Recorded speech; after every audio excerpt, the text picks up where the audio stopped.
Tonight's thought. Suspected white male terrorists seem to have it really easy in the world today.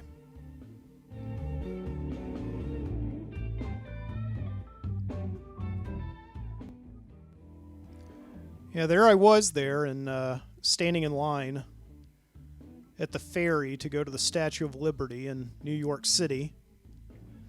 And I'm chaperoning a school trip of about, 40 high school kids. So I'm pretty important to the trip. The kids depend on me. And little do I know that I've got in my shoulder bag what appears to be a bomb. It doesn't look like a bomb to me, and it didn't look like a bomb to the TSA in Atlanta, Georgia, or at John F. Kennedy Airport in New York City, but here I am. It apparently looks like a bomb, and I know this because I hand the shoulder bag over to the security guard for inspection before I can get on the boat, and he pulls out this case that I got for Christmas a couple years earlier, and it's a phone charging case. It's got like one of those battery packs, and it even comes with a couple of clamps. If you ever run low on battery and need to jump start your car, you can get a little bit of amperage, to jump start your car. And it's actually come in handy a couple of times.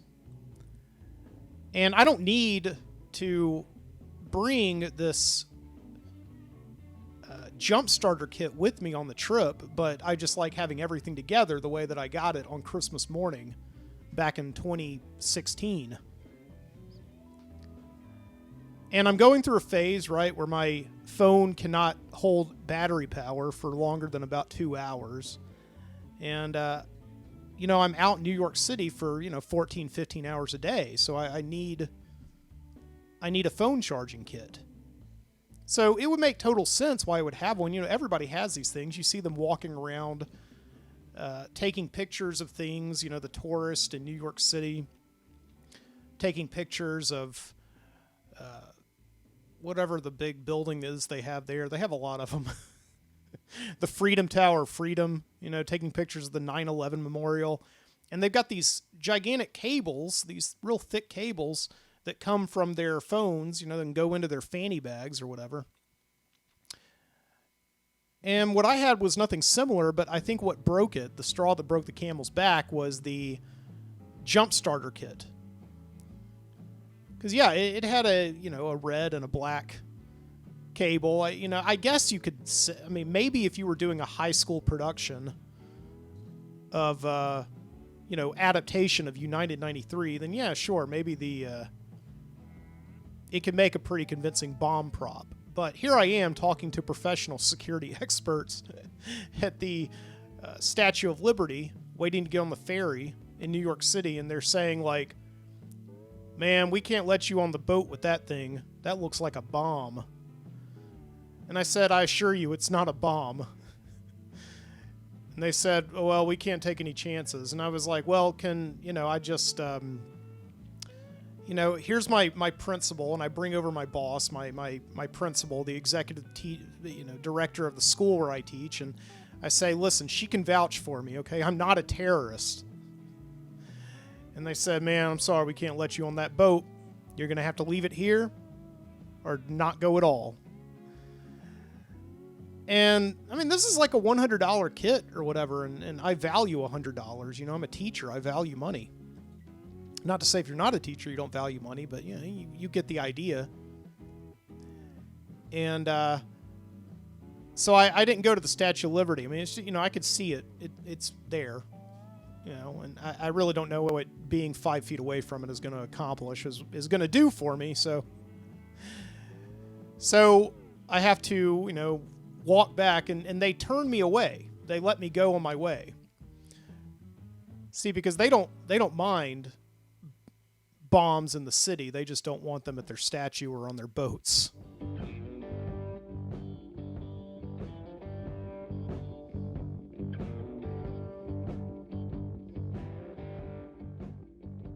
Yeah, so I seem to have it pretty easy there, I'm a white male, and I'm suspected of being a terrorist, and they don't detain me, they don't question me. They just turn me loose, and I go on the subway with this battery pack that looks like a bomb, and ride back to my hotel in Times Square and put it up, and then I just, walk around the city for a while waiting for my kids to come back from the statue on the boat. And I ask them, how was it, guys? How was it when you saw it 5 feet close as opposed to, a mile away? They said, eh.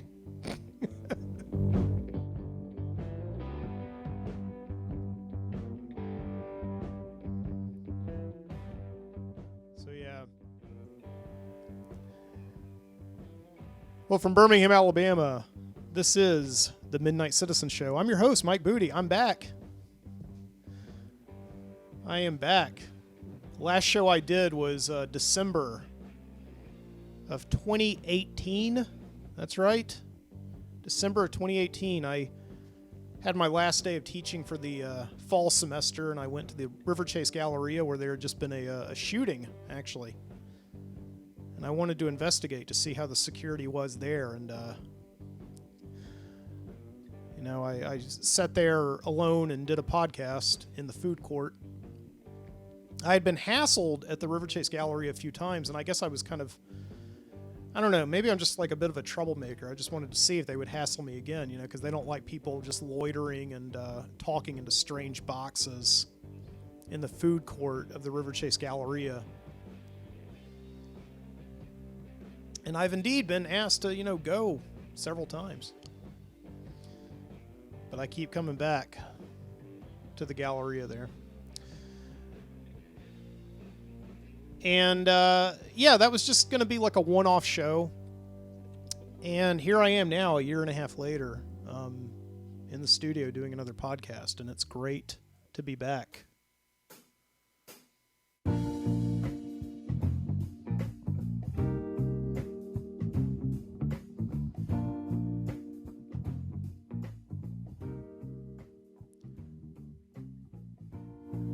But yeah, I was remembering that New York story. Everybody's got one of being suspected of something. And the weird thing is they just didn't do anything about it. If I was so dangerous, if I was posing such a threat, then I don't know why in the world they didn't detain me, and ask me questions and pat me down and all that stuff.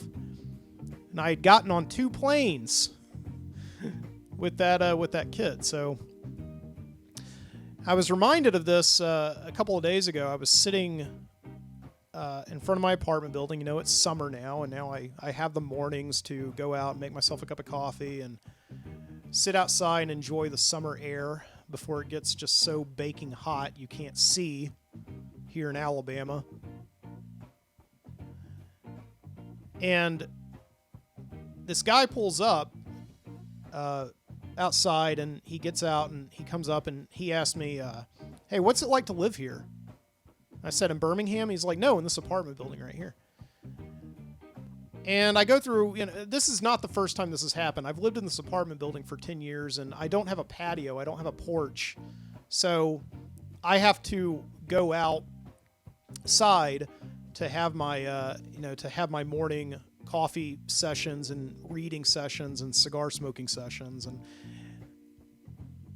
And by design, I become kind of a representative for the building and sometimes even for the neighborhood. People walk by and they just see me out there, and I guess I present myself as like a nice, friendly tome. And they ask me questions. I become a font of information, a font of knowledge. And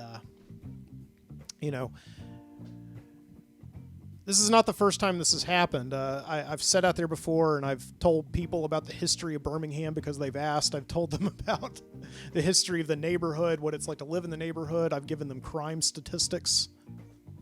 And all this stuff happened with this guy I was talking to for about an hour or so while he was out there waiting for a representative from the apartment company, from the renter, to come and let him in and show him an apartment. It turns out he had just come from L.A., and he was just so exhausted with Los Angeles and so tired of the city, and he worked for in IT for the U.S. Attorney in Los Angeles.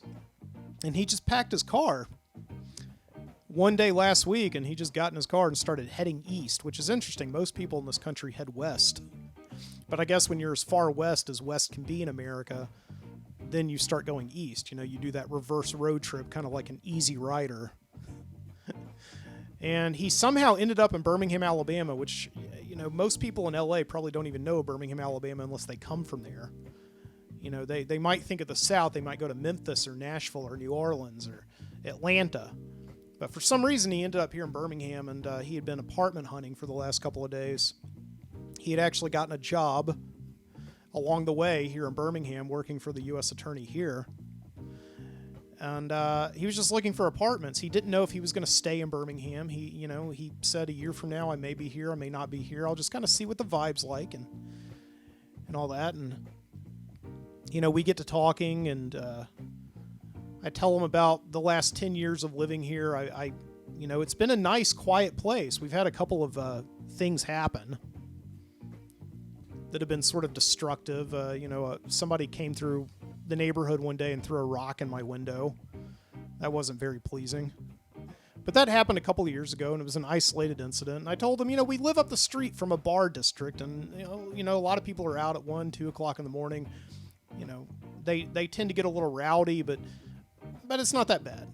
It's not that bad, and for the neighborhood that you're in, the rent is not bad at all, and you know, it's a good place. It's a good place to live. And we get to talking about the state of the world because currently we're living in this pandemic, this coronavirus pandemic, this COVID-19 pandemic, if you want to get technical about it. And, you know, obviously it's a scary time to be alive, and we were talking about a lot of stuff. And I told him, you know, it's sad that you came to Birmingham right now because everything's kind of closed down, even though we're a red state and we're beginning to open up against all this data showing that this thing is far from being over. But, you know, nevertheless, if you stay here a while, you'll be able to see the city come back to life again. And, you know, it's a nice place. We've got some startup tech firms here. We've got, you know, nice restaurants and bars every 5 minutes, so much so that they're actually oversaturated. And they're kind of all running each other out of business and canceling each other out. But anyway, that's another story. So, and then we get to talking about travel. You know, we're talking about how he just did a road trip, and it's summertime. I usually like to, you know, take road trips, you know, during the summertime. And last year, my wife and I, we went up to Niagara Falls, and, you know, we always like to get in the car around late June, early July, and just drive somewhere in the country. We probably won't be doing that this year, you know, because the whole country is kind of still shut down until further notice. And, you know, and I said, you know, I actually have all these credit card points. I'd actually like to, you know, get on a plane and take a plane trip somewhere with all these credit card points I've accumulated. And he said, oh yeah, I'm not getting on a plane anytime soon. Probably never again. And I was like, well, you just got to wait for this, you know, coronavirus thing to pass by, to get by you. And he said, well, I haven't been flying for a really long time, even before coronavirus. And I said, well, what are you, afraid or something? And he said, no, man, I'm Middle Eastern. Oh yeah, oops. Yeah, that's right. It must be tough for a Middle Eastern guy to fly ever since 9/11, I said. And he said, no, man, I was getting hassled before 9/11. So, you know, in times like that where somebody says something like that and you're talking to somebody with a drastically different, you know, worldview than yours, you want to try to convey empathy. Say, you know, yeah, I've been in your shoes, but it's sort of difficult for us, you know, sitting apart from each other. You know, he comes from the Middle East. I come from, you know, Birmingham, Alabama. I've been in the same place my whole life. He's immigrated. And the one time that I had anything approaching empathy for the guy is when I was told I couldn't ride on the ferry at the Statue of Liberty because I had what looked to be a suspicious package in my satchel, in my brown leather fossil satchel. And I was like, I could tell this guy that right now. I could actually empathize with him. And I decided not to. You know, he had already been waiting out here in the hot Alabama sun for about a day and a half. You know, he's used to this dry heat, and here we are now. It's like wet humidity here in Alabama in the early summertime, and he's waiting for an hour for the landlord to show up, and I was just like, no, I don't want to make his day worse.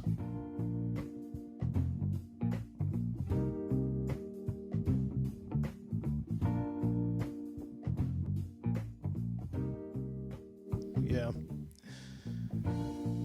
It's good to be back here in the studio in Birmingham, Alabama. And usually, I used to do the show on a Saturday night. I liked the idea of doing it. Well, no, I used to do it on Friday night. That's right. I used to like doing it Friday night, the end of the week.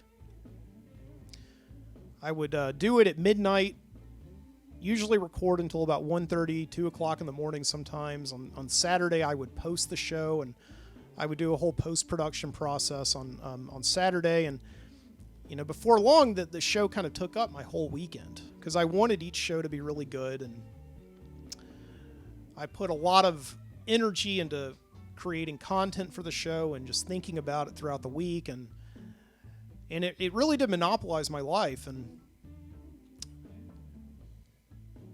then I got this new job. I got a job teaching high school, which is what I went to college for and what I was prepared for. And I had kind of put the whole teaching thing off for a few years because I got this job as the education director at this park here in Birmingham, you know, interpreting history and putting together field trip programs. And I really did feel for about 3 years or so that was my calling, that was what I was kind of destined to do in this world. It was just this job that sort of popped up out of nowhere that I was asked to create. And I really enjoyed it. And then 3 years later, after I took that job, it hadn't so much stagnated for me. It just seemed like the writing was on the wall that my job was kind of going to go away pretty quickly because, you know, the park was kind of facing some downsizing issues. They were trying to scale down, and I don't blame them for that at all. That was a good idea, but I kind of saw the writing on the wall and started sending resumes out. And, you know, lo and behold, I ended up getting a job teaching at this school that I had met specifically through my work at that other park. And therefore, the job I had led to the job that my next step, the job that I really needed. Paid me a little bit more money and all that, which was awesome. And that's what life should do. You know, you should always be kind of working toward that next thing. Almost never stagnate yourself. And now here I am. I just finished my third year teaching. I've actually been teaching now for longer than I worked at that other job, at my last job. And the question that I keep asking myself at the end of every single year, because as a teacher, the cool thing is you get summers off. Of course, you know, you still have to do things during that summer. It's not like you stop getting paid or anything, but now you've got a chance to kind of make a little bit of extra money and all that. But you also want to be like, hey, I'm a teacher. I just worked for 9 months and now I get 3 months to do whatever. You know? And I keep asking myself every summer, am I going to go back to do the podcast? Am I going to go back to do the podcast? I've got time now. Why don't I go back to do the podcast? Because the reason why I stopped doing the show, you know, 3 years ago now, was because I got this new job and I had to throw every bit of myself into preparing it. You know, I had all these classes I had to plan lessons for. I had to, you know, plan curriculum. I had to collaborate with other teachers. It was just a hell of a summer, 2017, preparing for this new job. And so I stopped doing the show, and I promised myself that I would never pod fade, as they say. So which is the process of doing a podcast where you start out strong and then you slowly but surely do less and less and less. You know, it dissipates. And I didn't want to pod fade, so I just pod stopped. I just stopped doing it altogether. With no explanation, no reasoning, and all that. And I would not categorize myself at my strongest point as being a popular podcast. I definitely have people who were listening and commenting, and that was all nice. And in the past 3 years or so, I would say I've gotten a handful of people saying, like, bring back the show, do another show. Why don't you do another show?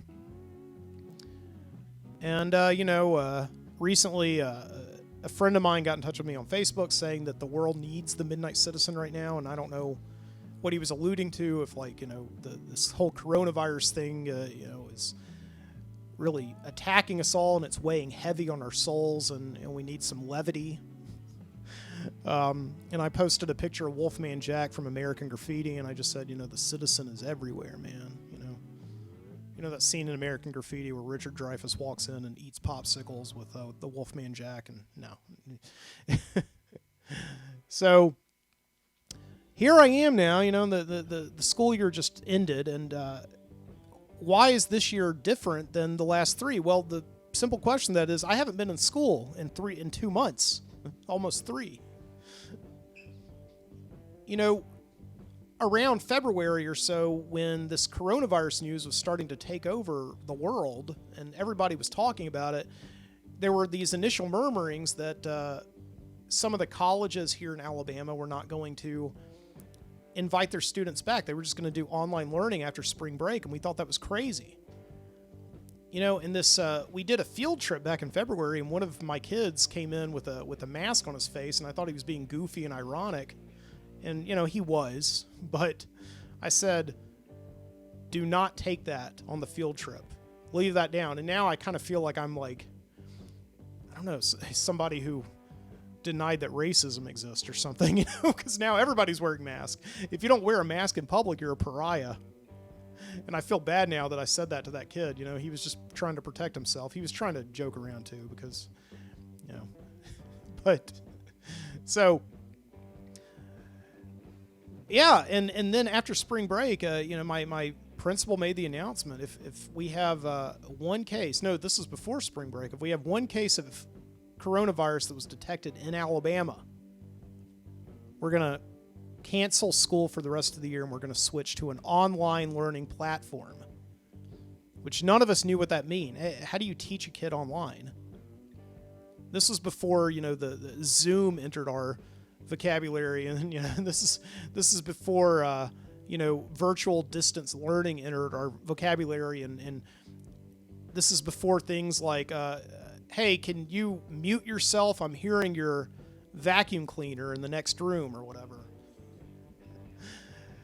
And so now we approach this thing that they called the new normal, and we had all these new hashtags. We had hashtag alone together, safer home together, or whatever all these these things that have just been thrown at us are.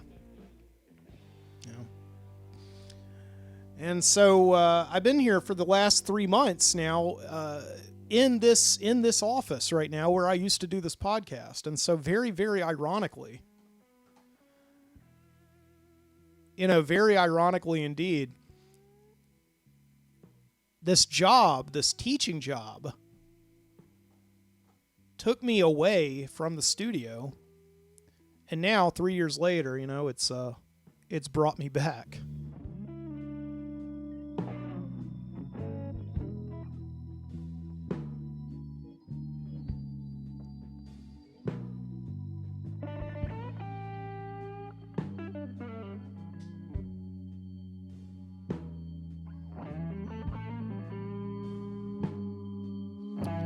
Yeah. Just a lot of interesting things going on.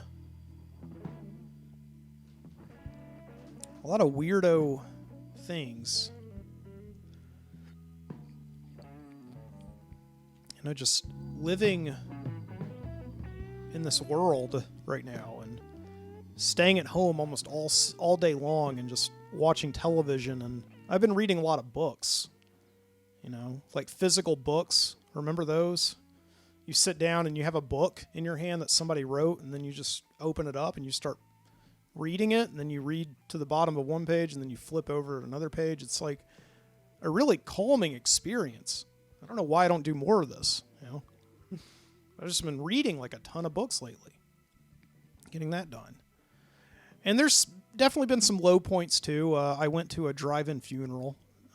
My wife's friend, who was a maid of honor. No, not a maid of honor. She was in our wedding. She was a bachelorette at our wedding. A bachelorette? No, a bridesmaid. That's what they call the. That's what they call the women who stand next to your wife at the wedding, right? The bridesmaids. She was a bridesmaid at our wedding, and her father unfortunately passed away. And they could not have an in-person funeral with a bunch of people in attendance, so they had a private funeral just for friends and family, for very close family, actually. And then the friends and any distant relatives, they had to park outside in the parking lot and basically watch a live stream of the funeral. And you could watch it online, too, and we live about 2 blocks from where the church actually was. So you could tune into Facebook and watch a live stream of it, but, my wife and I, we dressed up, and I put on a tie, and we got in the car, and then we went and parked and sat out there for about an hour and watched this funeral there. And then we drove by the church after the funeral, just right by it, and waved, to my wife's friend and her family. That was just it was just a tough thing to witness. Your father passes away, and he cannot have all these people in attendance. These people who have built his life, and so that was dynamic, and that's going on all over the place right now. People passing away, and then our cat Dobby, the one that my wife has had since she's 18 years old, so pretty much her entire adult life. And who I've known now for 10 years, unfortunately passed away. And we had to take him in, and that was a terrible day because we had to park outside of the vet, and the vet had to come out and get him and take him in and basically say that, do all the examinations on him in private and then come out. And we had to ask the question, if we were to euthanize him today, could we come in? And fortunately, they said, yes, you can come in. So we got to go in and wear masks the whole way, and it was just a terrible thing. It's just everybody's having to do all of the normal things with their life, both happy and sad right now, but they're doing them under such unusual circumstances in ways that hamper and deflate and make the experience all the more odd.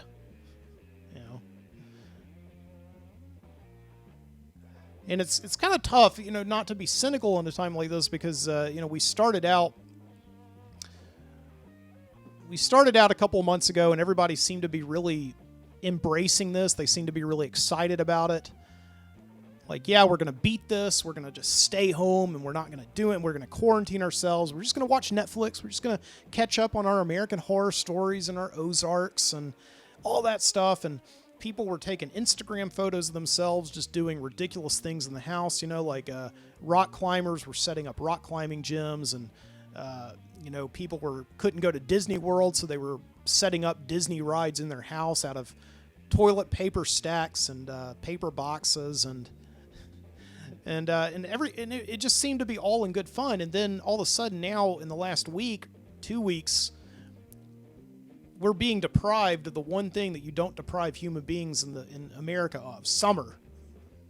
So now in the past week, you've got all this video coming out of these people just like being like, screw it, I'm not going to live in fear. I'm going to go to the beach, and I'm going to get in the water and stand basically stomach to stomach with all these other people without masks on, and we're just going to, screw it.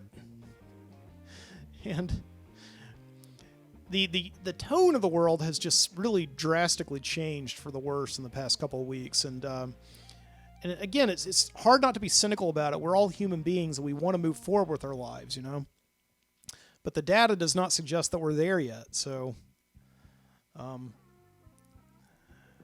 you just kind of want to say, all we want to do in the first place is just take a bunch of cute Instagram photos and come up with some cute hashtags and just be lazy. And now that all that's over, now that we're past all that, we're over it. We just want to get back out into the world and resume our lives and pretend this whole thing's over. It seems like it, you know. I don't know.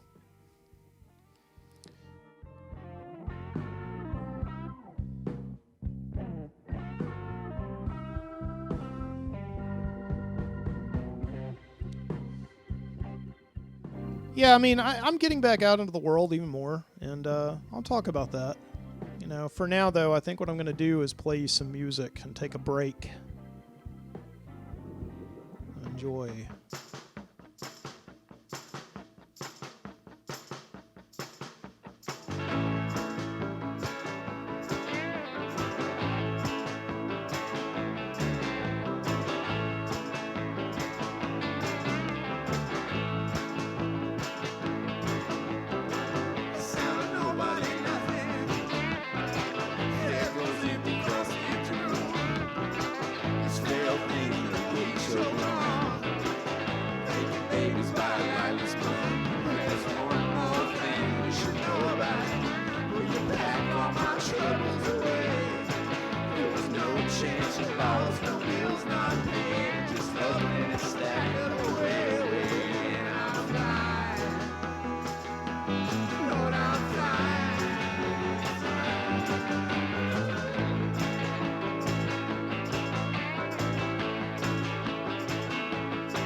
believed them at first, even though they were.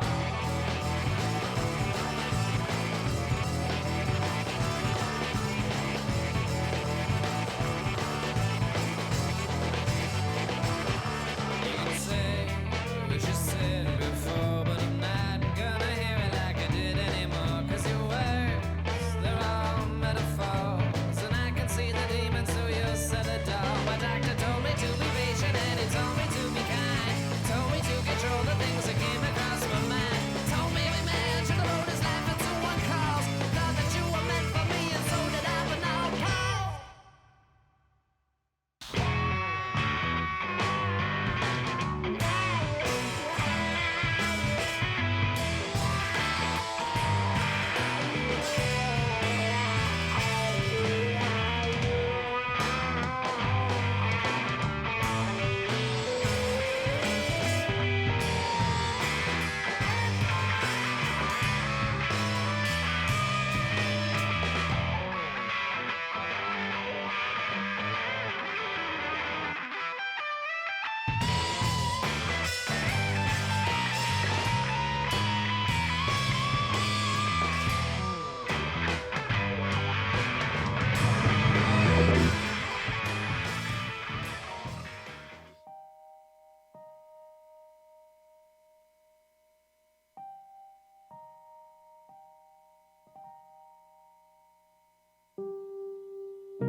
And back. Hope you enjoyed that selection there for you. We had a band called Dark Meat with the song Last of the Frontiersmen, and after that, just now you heard A Bad Prescription by a band called Physical Plant. And both of those are available on the Free Music Archive at freemusicarchive.org.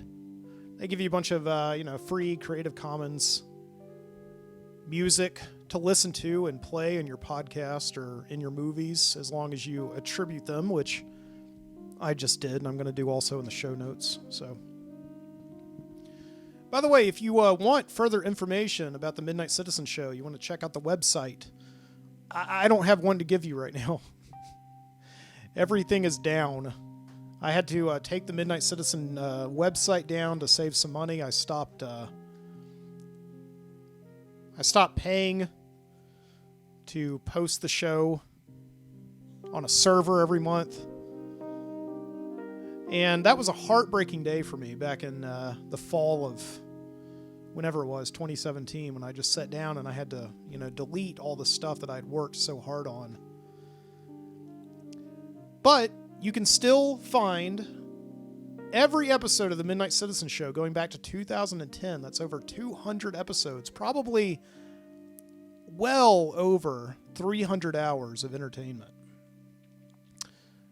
At archive.org, just go there and search for the Midnight Citizen. I've grouped all the shows into the various years from 2010 to 2017.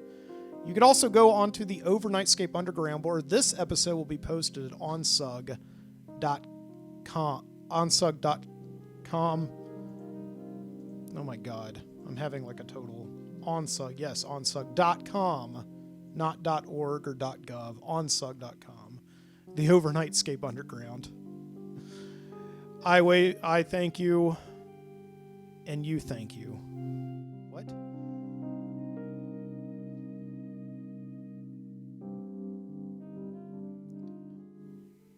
So yeah, I have a letter here from the Department of the Treasury. Oh no, it's from the White House. My fellow American, our great country is experiencing an unprecedented public health and economic challenge as a result of the global coronavirus pandemic. Our top priority is your health and safety. As we wage total war on this invisible enemy, we are also working around the clock to protect hardworking Americans like you from the consequences of the economic shutdown. We are fully committed to ensuring that you and your family have the support that you need to get through this time. On March 27, 2020, Congress passed with overwhelming bipartisan support the Coronavirus Aid, Relief, and Economic Security Act, which I proudly signed into law. I want to thank the United States House of Representatives and the United States Senate for working so quickly with my administration to fast-track this $2.2 trillion in much-needed economic relief to the American people. So you received $1,200 by direct deposit, so on and so forth. President Donald J. Trump. And I guess that's his signature there. Personally signed. I don't know. Yeah, no, I appreciate it, President Trump. I really do. I mean, this was, $1,200 is definitely helpful. My wife has still not received hers yet. I don't know if you're listening to this. That'd be great if you could get on that. Because she's the one right now who, is, work is kind of suffering because she is an actress and her shows, she was slated to be in 3 shows between now and December, and they've all been either canceled or postponed. And everybody's staying home, so in the meantime, she goes and does dog sitting, and she hasn't had as much work there lately because everybody's been home taking care of their own dogs. But me, I've been continuing to get a salary as a teacher, which is fantastic because I've been teaching from home and going on Google Meets every single day and doing classes as usual with all my students. Yet I'm the one who got a stimulus check. Which of course my wife and I we put it into our joint account. But yeah, it affects both of us though. It really does. Even though I'm still getting money, my wife and I, we split the resources and we split the wealth, and so it's definitely hurting both of us. So I've been having to go out and make some extra money. We both have, and I've been doing I've been doing food delivery. You get these apps, you get these Doordash and Postmates apps, right? And I signed up for these back in August, just thinking it might be nice to go out and do them a couple nights a week and earn some extra money to maybe go on like a nice vacation or something. And they've been mostly good. There's definitely some problems with them. I don't know if you out there listening to this, if you've done Doordash or Postmates, and definitely let me know about it. The number one problem that I had with Doordash is that they canceled my contract. Probably because just a customer wanted to get some free food. And, Doordash, they do these things on customer ratings. So that, the highest rating you can get is like a 5.0. And I had DoorDash since August, and went out and I had exceptional customer service ratings. I took pride, in going out and being able to get people food on time, deliver it with a smile. Of course, now you're wearing a mask so they can't see your smile. But, I went out and I gave it to them with a smile, and I was very prompt. And I was just very happy to get them their food, after a long day of work for both them and me. And I thought I was doing a pretty good job. I would go out and I would see a lot of these other DoorDashers, and they would be out there and they wouldn't really seeming to be taking great effort, And I was like, I'm not going to be like that. I'm going to be, if I do something, I'm going to do it great. And I did do it great. So between August and March, I did all these orders. I think I did maybe about 200 orders total with DoorDash, just driving, picking up food, taking it to people's houses, going out, hitting the road again. Probably made about, in that time, about $5,000 or something like that. It's not a very lucrative job. I would not recommend doing it as a full-time gig. And, then back in early April, I get this email from DoorDash saying that my contract's been canceled because apparently I'd used vulgar and abusive language with a customer when I dropped off their food. Yeah. And I contacted DoorDash and I was like, this isn't true.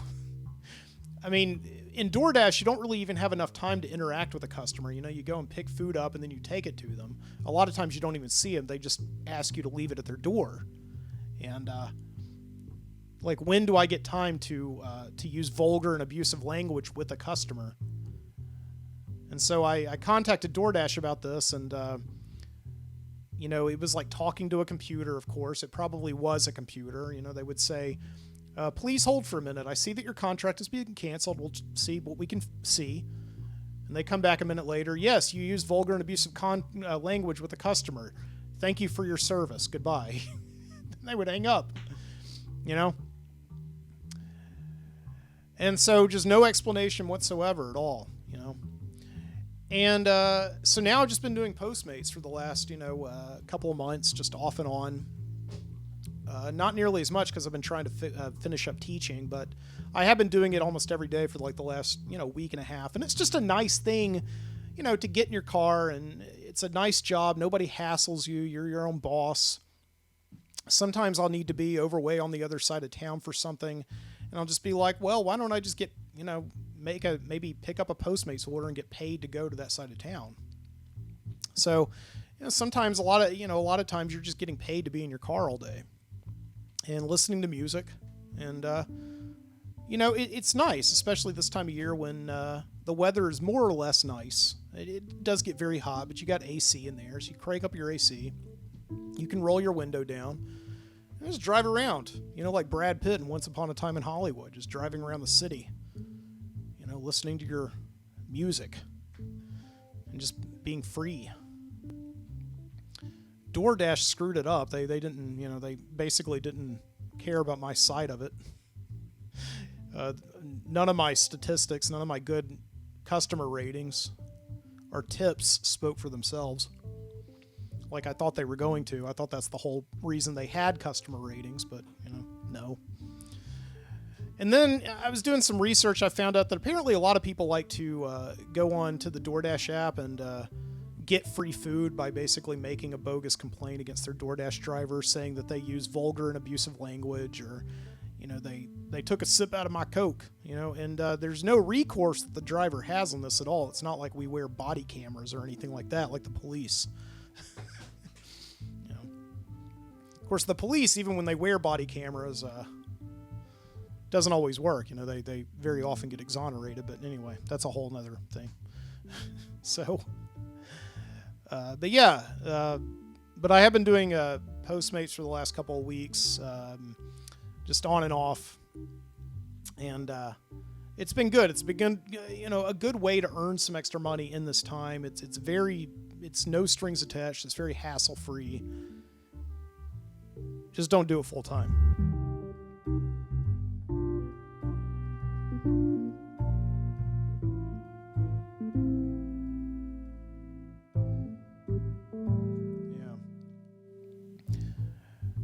So yeah, I've just been sitting around the house. Other than that, occasionally going out, mostly just sitting around the house,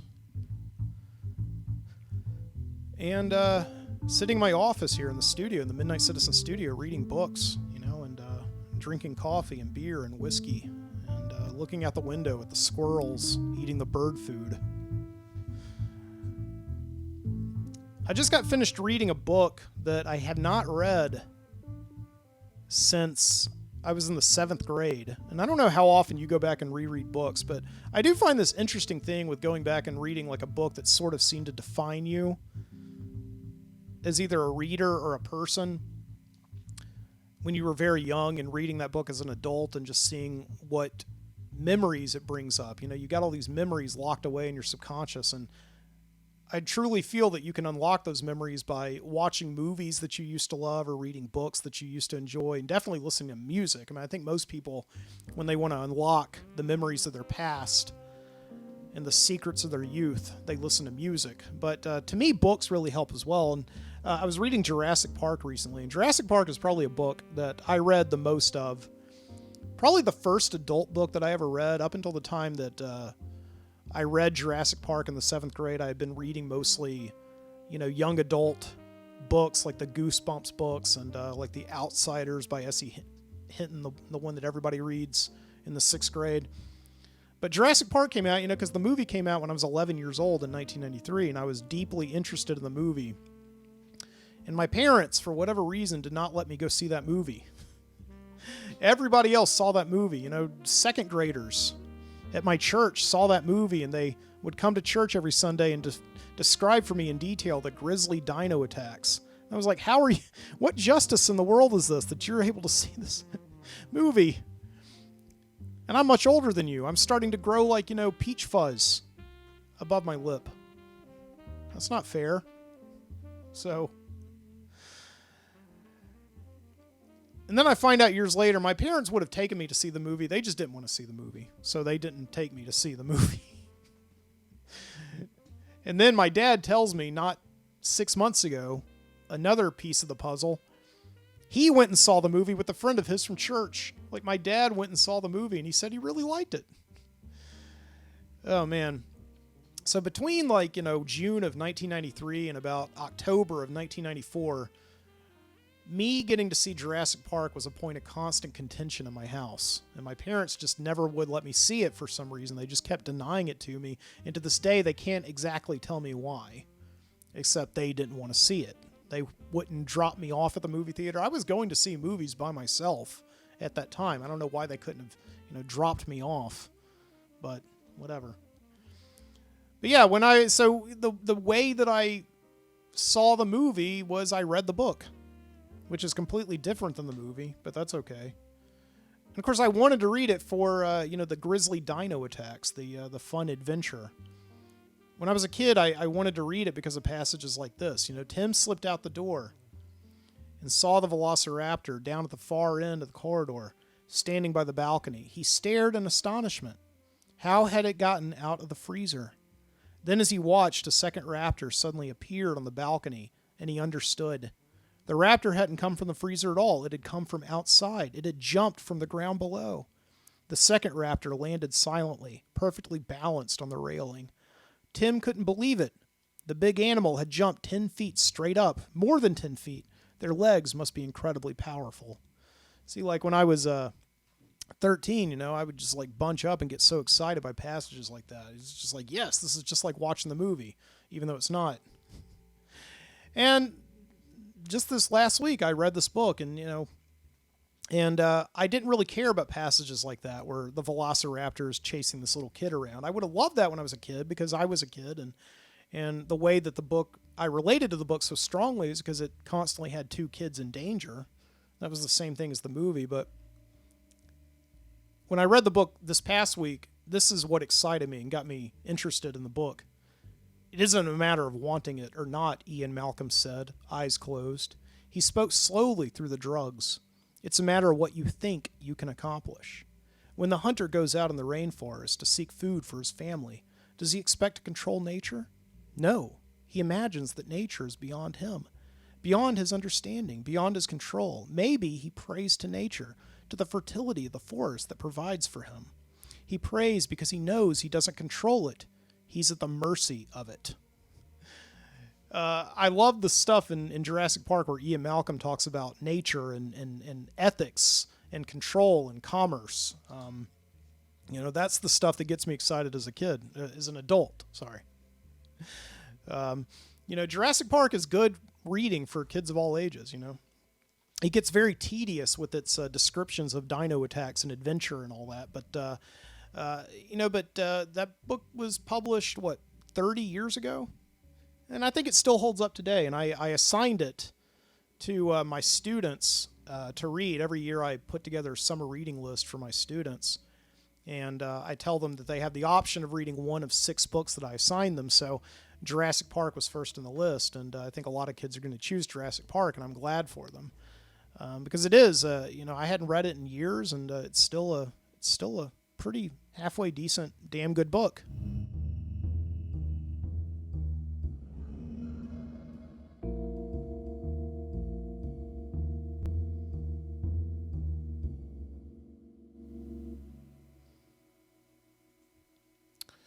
So yeah, I think what we're going to do now is take a trip. Oh yes, we haven't been there in quite a while, have we? We're going to take a trip down to the Video Street video store and watch some movies. Watch some quick little videos I put together for you. I rented, and I will be back. Wrap it up at Sam Goody. Over 10,000 gifts, under $15. The latest music from pop to jazz. smash hit movies, from children's favorites to thrilling adventures, or blank tape and more. Wrap up all your holiday shopping at Sam Goody. Goody, got it. Wrap it up.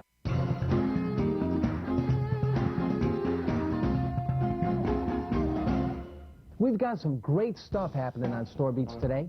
We'll see the video from Stock Room Review that everyone's raving over off their latest disc, Palette Palace. Sensational. Also, stand by for Detection with Always Watching. This tune is headed for a #1 spot with its insightful look at shrinkage control, watching closely for accurate inventory counts, correct paperwork processing like invoicing and receiving, and careful register operation, all very much key to good all-around asset protection. You know, there's a place in this store that sometimes gets overlooked or taken for granted, but treated with a little attention, it can actually help generate profits while protecting company assets. Of course, I'm talking about the fitting room. Customers like service. They like knowing that someone will be there to unlock the door, to help them find a different size, and to save them time by collecting their unwanted apparel items for return to the sales floor. The associate responsible for the fitting room does an important service for the customer while helping control company assets. Well, the fitting room is what's happening for the new sound hitting the streets called Fabulous Fit. Vocalist Carly Jourdain had many unpleasant experiences at fitting rooms in a variety of stores. Sometimes made to feel like a thief, sometimes ignored, but rarely treated like a valuable customer. She was tired of it, so Fabulous Fit was created to voice what proper procedure at the fitting room should be, a good balance of service and loss prevention. We're going to kick it off with the debut release from Fabulous Fit. Here's a cut called Fit for You.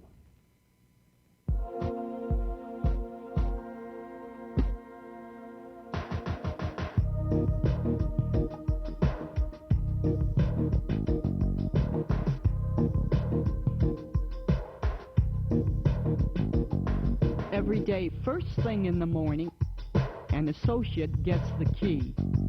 This associate is responsible for continuous availability. It ensures that the place is covered, giving customers some peace of mind, because they have the right to try what they want, not having to wait till the timing is right.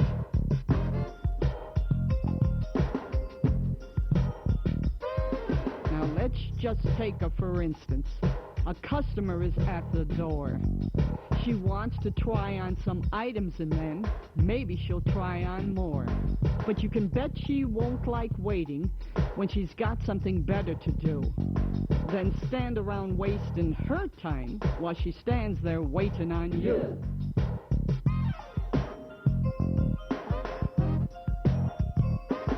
Of course, if there's lots of goods in hand, then go ahead and check the bunch. 1 is nice and 6 are just fine. Any more than 6 is too much. Because 6, you see, is the maximum. At one time. That's right, at one time. Just count each garment separately. A 2-piece counts for 2. And if there's 7, 8, 9, or 10, the person comes out and back in again. Because 6, you see, is the maximum. At one time. That's right, at one time. Let me know. Let me know when you're ready, and we'll make an even exchange. That way you'll try on everything that you wanted to try today.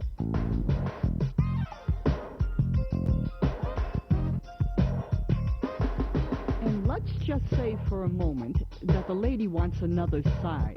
Hey, that's good service at the fitting room, like the smile that associate provides.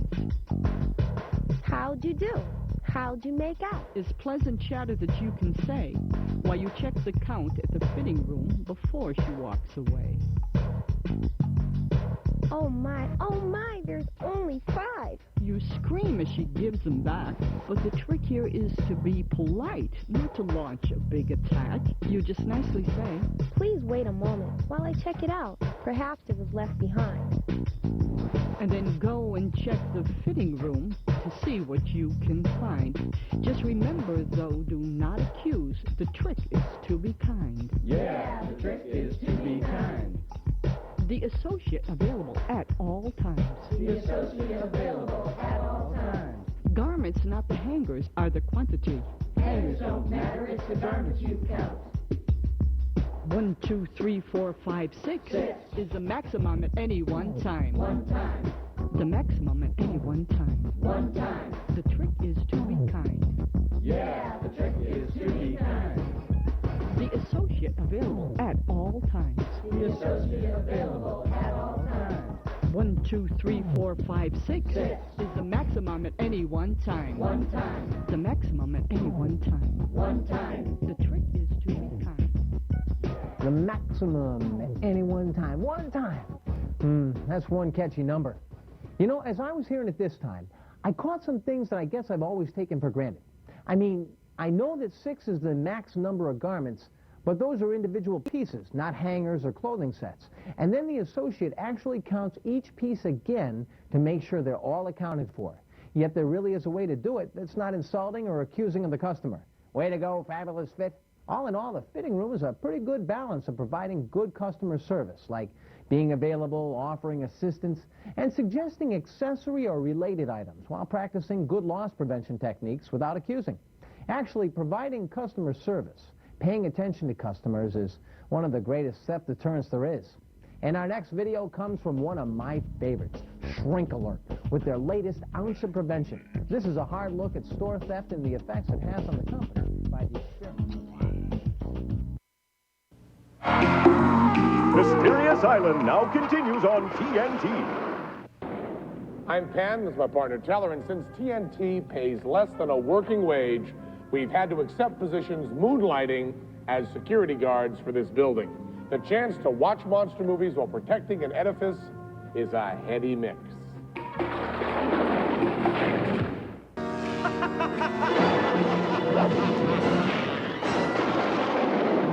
Hi, Penn and Teller on duty at TNT's Monster Vision. We're watching the building while we watch the movies. Everything is kosher from cellar to penthouse. Coming up next on very special effects is Mysterious Island. It's about a bunch of Civil War soldiers and a couple of fine ladies who end up stranded on an island inhabited by humongous crabs, chickens, and bees. We like this movie because it shows that soldiers, reporters, and society ladies can live together peacefully when forced to. The presence of giant animals should not be a deterrent to people of various cultures forced to cohabitate. That's one of the lessons of Mysterious Island.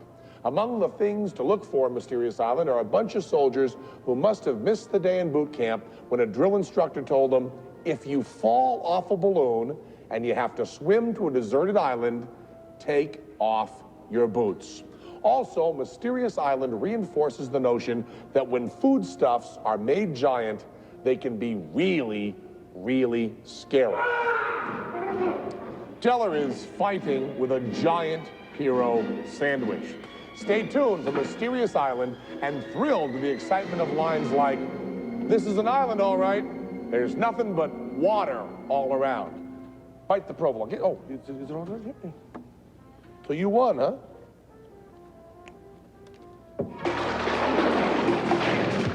Night Watchman Penn and Teller. So, a bunch of Civil War soldiers escape from prison in a balloon. None of the guys really knows how to fly a balloon, so they're just floating up around there for several hours. They finally get the balloon down low enough to see a monomaniac who's breeding larger-than-life animals on an island. So they yell down to the monomaniac, where are we? And the monomaniac looks up and says, you're in a balloon, you damn fools. That's a little Bert and I story that we adapted specially for this. We're Penn and Teller, and now back to Mysterious Island on TNT. Yeah, that there's the spring people. Monster Vision. We're watching very special effects. Yeah! Gonna eat some giant crab tonight. Remember next week on Monster Vision, it's the best of the outer limits on TNT. Yeah! Do the crab dance.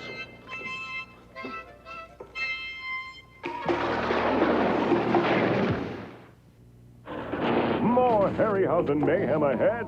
Sea monsters, gorgons, and winged horses outact Harry Hamlin in Clash of the Titans. And next Saturday night, TNT's answer to Donnie and Marie, Penn and Teller journey to the outer limits. Monster Vision.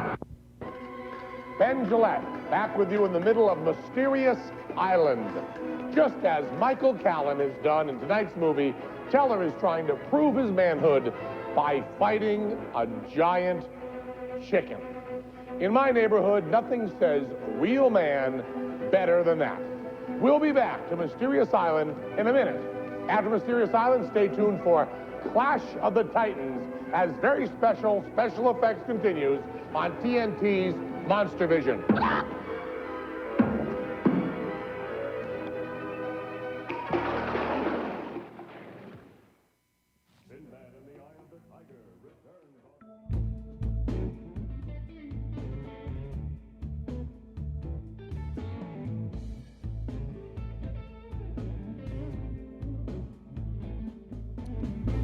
That was a trip to the Video Street video store for tonight. Which I should say, by the way, I was finishing a thought earlier and I got lost, and I forgot to come back to this. I always used to do shows at Friday at midnight, try to make it as true to the concept of the show as possible, which is just a guy in a room talking into a microphone all night long. And I would start at 12 and usually end about 1:30 or 2. And here I am, and it's a Wednesday night, May the 27th, 2020, at 10:35 p.m. I started at like 9:30. Not a true concept for my return show, but whatever. I'm on a different sleep schedule lately.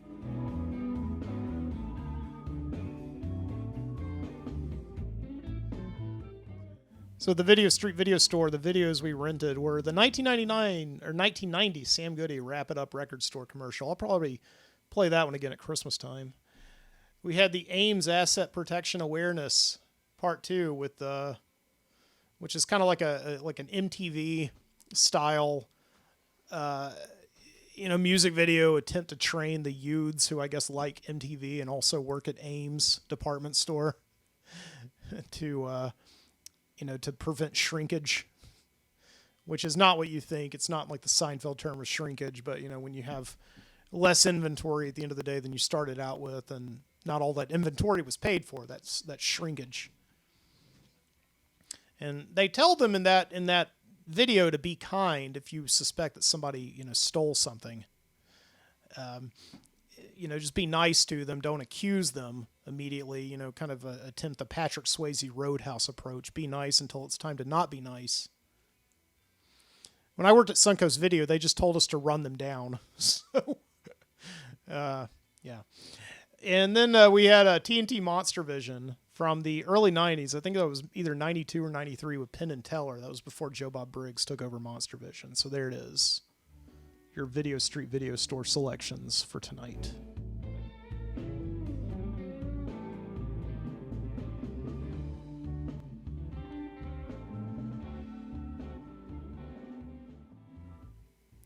And with that being said, let's take a trip to Viscauga, Alabama, along the banks of the Cobber River. It's been a radical week down there. Here we are at the beginning of the summer, and though it may be unofficial as we surround ourselves with Memorial Day festivities, it is summer nonetheless, and everyone in town knows it.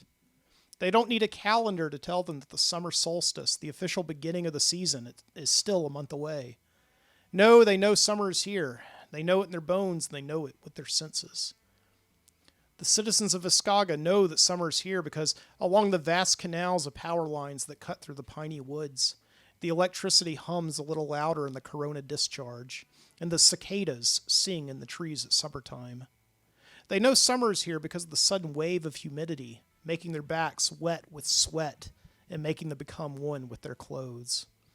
They know summer is here because of the heat waves, the literal heat waves that float in front of their faces, and around noon make the landscape a floating illusion, and how the kids play in the sprinklers in the space between their houses.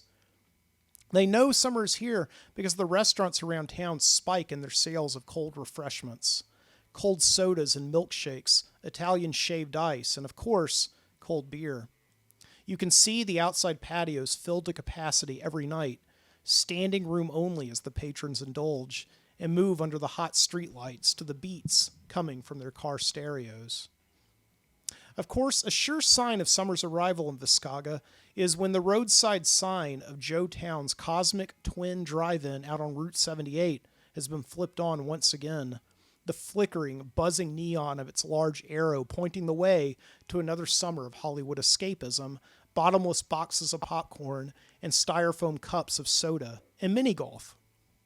Joe Town himself has lost count of how many seasons he's owned the Cosmic, but he, as well as his patrons, knows why it is named the Cosmic. They'll never forget that because the particular incident that is its namesake put the drive-in in the very town of Viscauga itself on the map back in 1955. Back then, it had been named simply the Viscauga Twin, but all that changed one bright, cloudless night that summer, when a small grapefruit-sized meteorite fell through the atmosphere and struck the leg of a teenage patron as he sat in the bed of his truck with his date, watching appropriately enough, it came from outer space, or so the legend goes.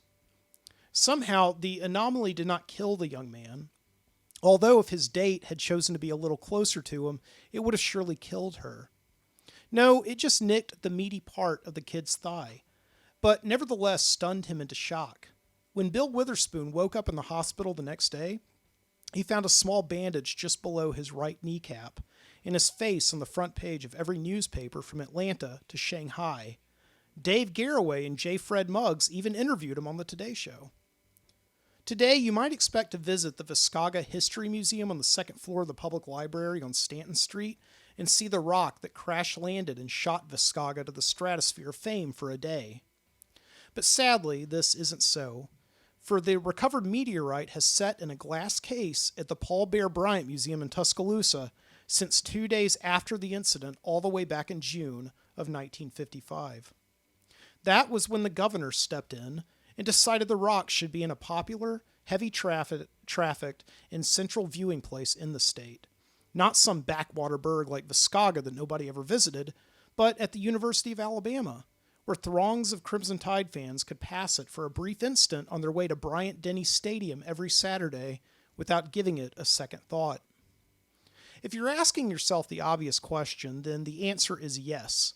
The people in Viscauga are bitter about it. They have always been bitter about it, especially because long after the governor and the administration of the University of Alabama, who conspired against the town, had either left their posts or died, there was no attempt at restitution. Not even a murmuring of returning the Witherspoon meteorite, as it had been dubbed, to its terrestrial home long after the novelty had expired, which was about a week after the kid had been struck.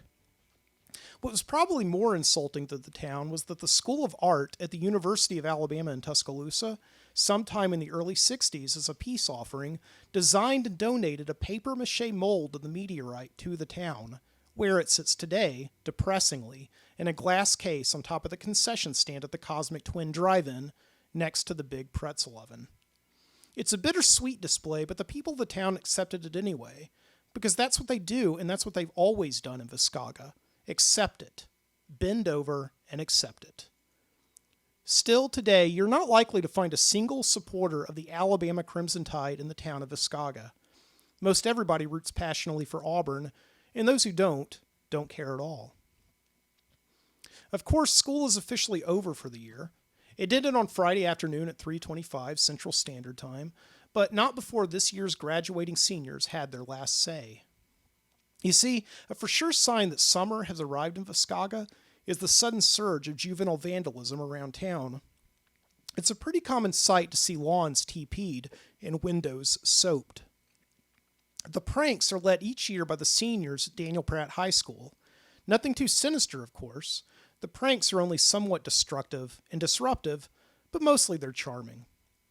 This year's big senior prank saw the seniors, led by Abe Gibson, class president, first-string quarterback for the Viscauga High Confederates, and the homecoming king in a black-on-black outfit with matching ski mask, sneaking with his uniformed mob of hellraisers into a window in the gym basement they left open the previous day, and raiding the darkened teachers' rooms, all 75 of them, and swapping the top drawers of these educators' desks.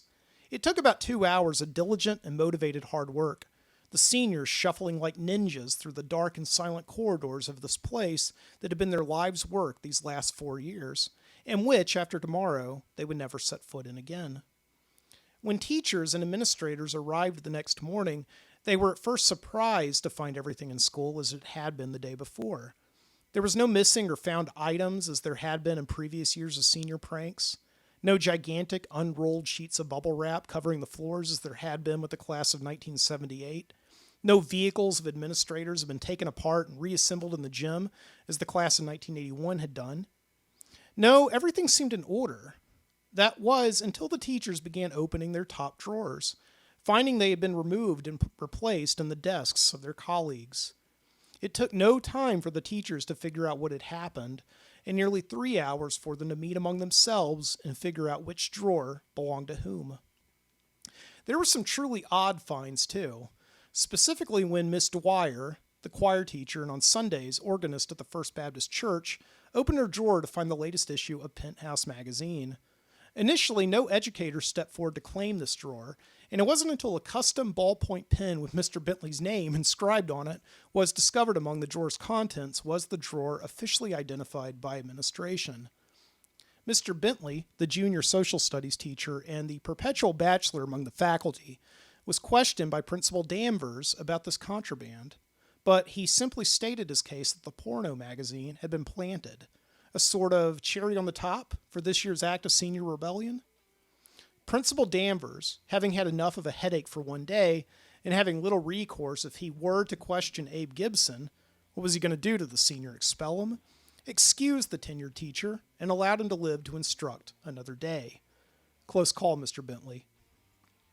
And down at the banks of the Caba, in a distant and shaded spot in the thick pines, the senior class gathered in a makeshift parking lot of mud to celebrate what none of them could imagine would be the one time in their lives where everything was behind them and everything was in front of them. It was just the start of a long weekend of debauchery, filled with parties and beer bust, and one time I had no idea you liked me hookups, and all of it being only interrupted for a short time Saturday morning for a formal graduation ceremony at the football stadium. Of course, most of the action at the celebration centered around Abe Gibson, the hero of the moment, who sat 10 feet off the ground atop the bed of his F-250 with jacked-up suspension. He would never be this beautiful again. The girls surrounded him, offered to get him another beer for his koozie, swooned over his recounting of how the midnight raid on Daniel Pratt High had gone down. And watching all this in the shadows of an already heavily shaded spot was Mac Nix, Max to his friends, of which he had few that were true, trying not to let his jealousy overtake him. For years, Mac had been watching a movie on broken repeat. It was called My Life in Paradise, the Abe Gibson story, and to him the plot was a dud. It defied in total the logical arc of stories, a perversion of the very nature of interesting stories. The Freitag's Pyramid in the Abe Gibson story was more of a plateau. It did not consist of an inciting incident to spark the action, nor a central antagonist to hurl conflict at him, Abe Gibson, the protagonist, as he approached the climax at the top of the pyramid. No, the Abe Gibson story was a flat narrative. It started out with a guy getting whatever he wanted, and then continuing to get whatever he wanted forevermore. Mac had watched this story play out since kindergarten, and he was sick of it. Many stories that followed the natural rise and fall of Freitag's Pyramid, he had noted in AP English where he was an A student, were consistent with a pleasing denouement, or a happy ending. But Mac thought, what was the point of a happy ending if the whole journey up to that point had been happy? The ending cannot logically be earned, and therefore the ending must be counterintuitive to the rest of the narrative. There was Abe Gibson facing his ending, on the back of the pickup truck his construction contractor father had bought for him on his 16th birthday, fought over by an ever-increasing gaggle of concubines. It was not logical. It could not stand. You want to go for a swim? This was Eddy Brass speaking, Mac's best friend since the 4th grade, drawing Mac's attention away from King Abe to the river, where their fellow seniors were splashing and floating and diving in wild contortions off the rope swing. It's not even that great of a prank, Mac lamented. Switching teachers' drawers, like anybody's ever going to remember that 50 years from now. And it was right then that Mac Nix had this big idea. For even though he had been about as unmemorable to anyone but his grateful teachers the last 4 years, whom he constantly pleased with his exemplary work, Mac was about to pull off the greatest senior prank of all time. Or maybe it was more of a happening, the kind he'd read about Charlie Manson and his merry band of pranksters doing before they started getting into killing people, when they'd sneak into people's houses and arrange the furniture around, and never let on who did it. Whatever it was, the people of Viscauga, Alabama would not only remember and talk about what he was about to do 50 years from now, but it would become a part of their town's very legacy for generations to come. "You're full of it," Cherry Prince said when she walked over to Mac and Eddy, offering to share a cigarette, and Mac had told her the plan. "No way you pull that off, at least not tonight on such short notice.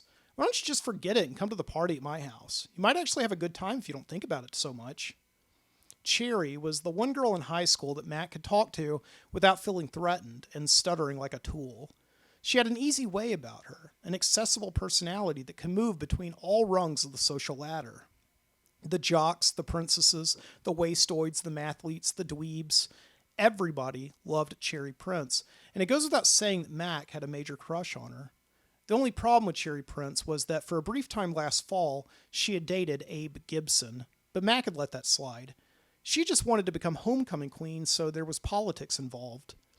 Anyway, the personal invitation to her house was tempting, but Mac, more disciplined than ever, hopped behind the wheel of his junker 1988 Crown Vic, a hand-me-down his grandfather had sold him on his 16th birthday for $1, and hit the road west toward Tuscaloosa and the University of Alabama. Of course, he and Eddy, who tagged along for want of anything better to do, and definitely not one to walk into Cherry's party all by himself, had to stop first by the Cosmic Drive-In. Mr. Town, as he had for the last 3 summers, had given Mac a job as a projectionist at the Cosmic, and usually expected him to work every Friday night between late May and early August. But he had given him a rare night off to enjoy the fruits of his labor on graduation eve. Nevertheless, there was Mac at the drive-in, keeping a low profile among the throngs of roving families and lip-locked teenagers and impatient cinephiles, hoping that if any of his fellow staffers happened to see him, they would just assume he was working as normal and not up to anything suspicious as he snuck behind the counter of the concession stand and swiped at the papier-mâché mold of the Witherspoon meteorite from its glass display case next to the big pretzel oven. And west they drove through the night, Mac and Eddy, along I-59, making only one quick stop at a Stuckey's along the way, so that Eddy could pee and Mac could drop a dime to his older cousin Johnny out of the blue and ask him for a small, random favor at midnight. For as long as Mac could remember, Johnny Nix, his senior by 10 years, had been the lone stray wolf of his family tree. Once busted for running an unlicensed pharmacy out of the trunk of his car, and ever since being excused as a guest of the state, ambling around all points of the Deep South, looking for whatever place would hire him on conditions, Johnny now worked on the landscape crew at the University of Alabama, which didn't much help his credibility with his family. Viscauga born and raised. Still, Johnny the Fredo was always looking for a way back into the inner circle, and here was his cousin Mac, calling out of the blue, with a request to meet him at the entrance of the Paul Bear Bryant Museum with his pass key. The job took a mere 10 minutes, most of which were consumed with making polite small talk with Johnny, who wanted to know how his mama and daddy were. Not Mac's mama and daddy, but his own, for they had disowned him since his arrest. After those pleasantries were exchanged, it then took only 2 minutes to slip into the shuttered Paul Bear Bryant Museum, sneak past the monuments of great Crimson Tide victories past, open the glass case, and make the switch. On the road back, Eddy worked double hard on his inhaler, while scanning through the night for highway patrol who had been alerted to their scheme. But Mac assured him there was nothing to worry about. The thing had gone down cool as Coke. Well, half of it anyway. They still had to get to the Cosmic Drive-In, where by now, at 1 o'clock in the morning, the place would be closed and silent, and they should be able to sneak back into the concession stand with the keys Mr. Town had given him for being his trusted employee, and restore the real Witherspoon meteorite to its rightful place. Piece of cake. As a matter of fact, Mac was so cocky the closer they got to Viscauga, the closer to pulling it all off, that he decided to stop by Cherry Prince's party after all, and prove to her once and for all that he wasn't full of it. He wasn't some book nerd capable of understanding the world but incapable of shaping it to his own will. He had toppled anything Abe Gibson and the whole stupid lot of those tools could pull off. When he told Eddy of the detour, Eddy affected his best short round voice from Temple of Doom. "No time for love, Dr. Jones."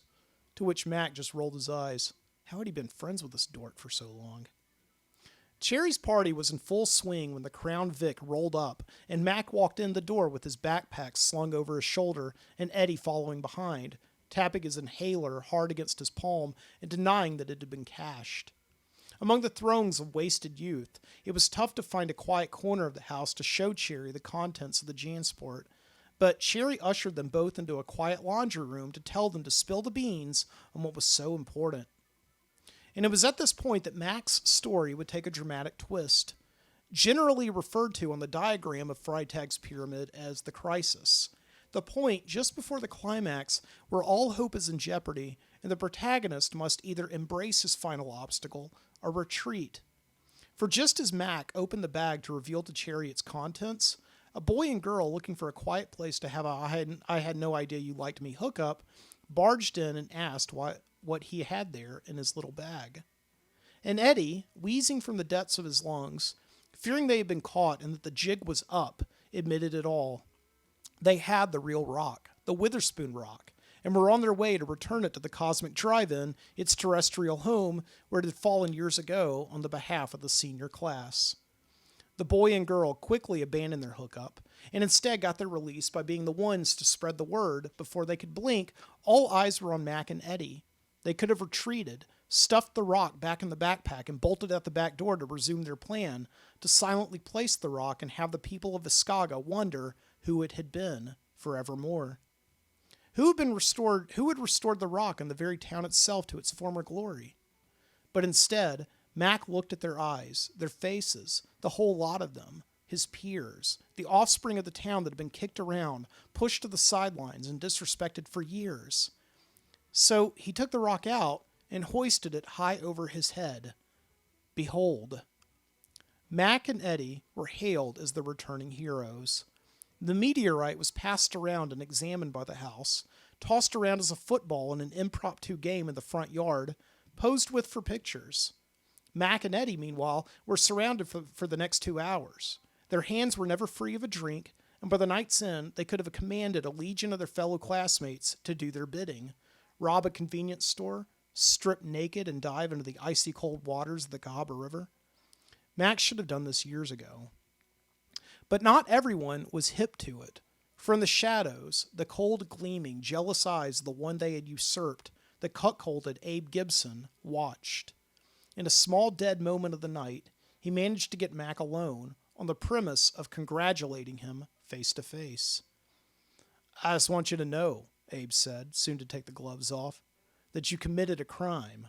My prank didn't hurt anyone, but you robbed from a town, and when you put that stolen rock up at the drive-in, you're going to make the rest of the town as big a criminal as you, and you're not going to get away with it.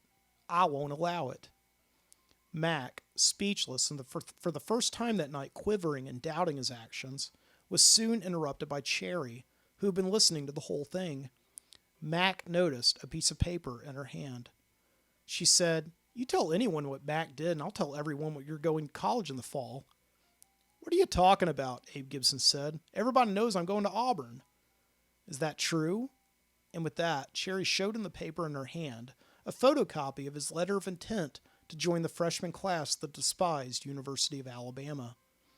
"I told you about that in confidence. Anyway, that letter's BS. I never even sent it in." "Yeah, but you considered it enough to sign it."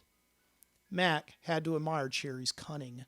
Apparently dating Abe Gibson last fall had come with some unique fringe bits for political leverage. "Well, it's a free country anyway," Abe was beginning to whine. "I can go to any college I want to." Now he was quivering and doubting his actions. "I don't know this town anything." "Yeah," Cherry said, "but your dad still works here, and once they see this letter of intent in the Sunday paper, no self-respecting citizen of Viscauga will ever hire him to build them anything ever again." In the early morning hours, long after Abe Gibson had backed off his threat and left in a rage, and most of the party had either left or passed out in the nooks and crannies of Cherry's parents' house, Cherry, the sober host through the night, chauffeured Mac and Eddy to the Cosmic Drive-In, where they fulfilled the final stage of their night's purpose. They walked casually to the glass case next to the big pretzel oven and placed the rock in its cradle. Then they sat there on the hood of Cherry's Mustang, a small dot of life in the giant, vacant lot, littered still with the styrofoam Coke cups and popcorn boxes from the night before, and they stared up at the black sky, slowly growing brighter from where in years so long ago they were now legend. A small rock the size of a grapefruit had fallen and made this place important. And they talked about what they would be, where they would end up, and how they would continue to change the world.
Well, from Birmingham, Alabama, that has been the Midnight Citizen Show. I hope you enjoyed it.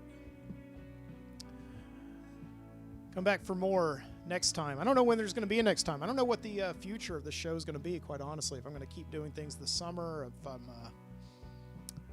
I don't know. Just let me know if you like the show or not, and I'll try to plan accordingly. One thing I forgot about doing shows in the studio is how god dang hot it gets in here in the summertime. Of course, I am drinking whiskey right now. I'm wearing knee-high black socks. That probably doesn't help that much, but it's okay. Once again, check me out on OnSug, the Overnightscape, ONSUG.com. Also go to the archive at archive.org and search The Midnight Citizen. You can find old shows just like this one. And until next time, keep your eyes open.